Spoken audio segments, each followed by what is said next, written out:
ఈ medical college ప్రైవేటైజేషన్ని వ్యతిరేకిస్తూ ప్రజల యొక్క గలాన్ని, వాళ్ళ యొక్క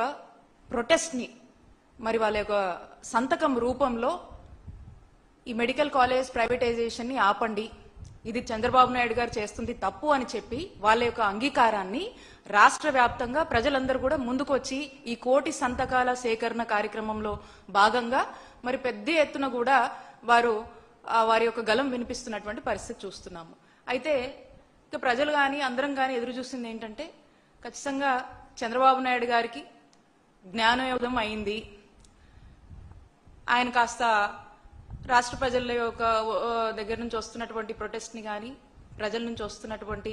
ఈ విపరీతమైనటువంటి వ్యతిరేకతని వారు చేస్తుంది తప్పని వారి గ్రహించినట్టున్నారు అని చెప్పేసి దీంట్లో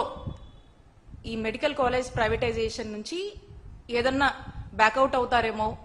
ఒక మంచి నిర్ణయం తీసుకుంటారేమో అని చెప్పి అందరం కూడా ఎదురు చూసాము. అయితే చంద్రబాబు నాయుడు గారు మాత్రం ఎప్పట్లాగా ఏమీ కూడా మారలేదు. మారకుండా ఆయన స్టైల్లో చంద్రబాబు నాయుడు గారు లెక్చర్లు ఇస్తా ఉన్నారు. ఇక ఈ మధ్యకాలం చూస్తున్నాం చంద్రబాబు నాయుడు గారు పదే పదే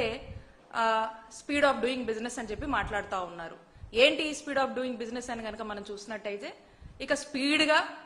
వీలైతే వెరీ స్పీడ్గా ఈ యొక్క మెడికల్ కాలేజ్ని ప్రైవేటైజేషన్ చేయాలి, అలాగే ఈ ఆరోగ్యశ్రీని ఇన్సూరెన్స్ మోడల్లో తీసుకువెళ్ళి అది కూడా ఎవరో ప్రైవేట్ వాళ్ళకి కార్పొరేట్ వాళ్ళకి అప్పచెప్పాలనే దాని మీద ఉన్నటువంటి తపన, దాని అర్థమే ఈ మధ్య ఈ స్పీడ్ ఆఫ్ డూయింగ్ బిజినెస్ అని వాళ్ళు వాడుతున్నటువంటి పదే పదే మాట్లాడుతున్నటువంటి ఒక మాట యొక్క అర్థంగా మనం చూడాల్సినటువంటి అవసరం ఉంది.